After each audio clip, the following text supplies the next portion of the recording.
Gautam Neurocare, brain stroke, migraine, fits, brain and spine surgeries की best neurosurgeon. ప్రభుత్వం వచ్చిన వెంటనే జోలదరాసి రిజర్వాయర్ని పూర్తి చేసి రైతులకు అంకితం చేస్తానని చెప్పి కూడా నేను మీకు తెలియజేస్తున్నా. అదే మరి ఇక్కడికి వచ్చినప్పుడు నేను ఒకటే హామీ ఇస్తున్నా.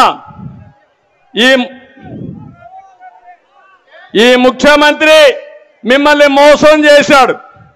కర్నూలుకి హైకోర్టు తెస్తా అన్నాడా లేదా? తెచ్చాడా ముఖ్యమంత్రి? తెస్తాడా ముఖ్యమంత్రి? చేతనవుతుందా ఇతనికి? నేను ఒకటే చెప్తాను, ఆ మాట ఆ రోజు చెప్పా, ఈ రోజు చెప్పా. కర్నూలుని ఒక మంచి నగరంగా ఇండస్ట్రియల్ హబ్ గా తయారు చేసి హైకోర్టు బెంచ్ తెచ్చే బాధ్యత తెలుగుదేశం పార్టీది. హంద్రి నీవా గాలేరు నగిరి పూర్తి చేశాం. తుంగభద్ర హెచ్ఎల్సి ఎల్ఎల్సి కాలువలను ఆధునీకరణ చేస్తాం. గుండ్ల రేవు పూర్తి చేసే బాధ్యత నేను ఆ రోజే శాంక్షన్ చేశా. దీనికి కూడా ముందుకు పోతాం.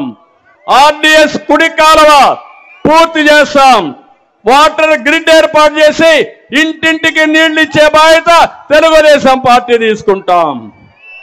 డ్రిప్ ఇరిగేషన్ 90% చేస్తాం. ఫుడ్ ప్రాసెసింగ్ ఇండస్ట్రీ పెద్ద ఎత్తున పెడతామని కూడా నేను మీకు తెలియజేస్తున్నా.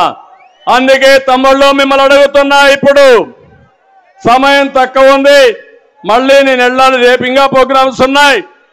నేను ఒకటే మిమ్మల్ని అడిగేది, అంగన్వాడీ వర్కర్స్ అందరికీ ఒకటే హామీ ఇస్తున్నా. మీ జీవితాలతో ఈ ముఖ్యమంత్రి ఆడుకుంటున్నాడు. మీ జీతాలు పెంచింది నేను. మీకు శాశ్వతంగా ఒక అన్నగా ఉంటా, మీకు న్యాయం చేస్తా.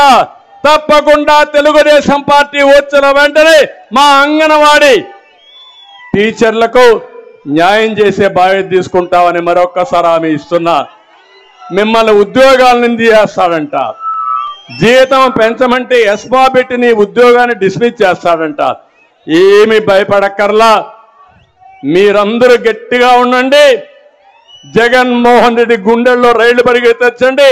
నా ఆడబిడ్డలకు నేను అండగా ఉంటా. మీరు దోచుకున్న డబ్బుల్లో 10% ఖర్చు పెడితే ఇప్పుడు ఉద్యోగాలు ఎవరైతే రోడ్డు మీద ఉన్నారో అందరూ కూడా ఉద్యోగాలకు పోయే పరిస్థితి వస్తుంది.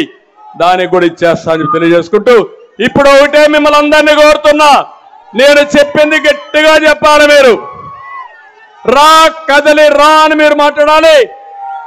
తెలుగు జాతి స్వర్ణ యుగం కోసం పిడికిలు బిగించి చెప్పాలి. రా కదిలిరా. తెలుగు జాతి స్వర్ణ యుగం కోసం, తెలుగు ప్రజల ఆత్మ గౌరవం కోసం, స్వచ్ఛమైన ప్రజా పాలన కోసం, తెలుగు జాతిని నెంబర్ 1 చేయడం కోసం, సీమలో సాగునీటి ప్రాజెక్టుల కోసం, హార్టికల్చర్ అభివృద్ధి కోసం, మన బిడ్డల ఉద్యోగాల కోసం, ఆడబిడ్డల రక్షణ కోసం రాష్ట్రాన్ని కాపాడుకుందాం. కడాన రాతియుగం పోవాలంటే స్వర్ణయుగం రావాలి. నేను స్వర్ణయుగం రావాలంటాను, మీరు రాతియుగం పోవాలని చెప్పాలి. స్వర్ణయుగం రావాలి, స్వర్ణయుగం రావాలి, స్వర్ణయుగం రావాలి.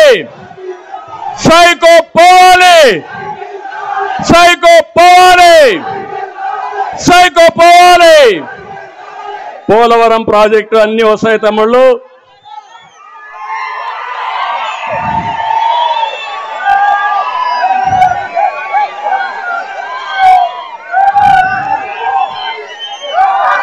ఓకే.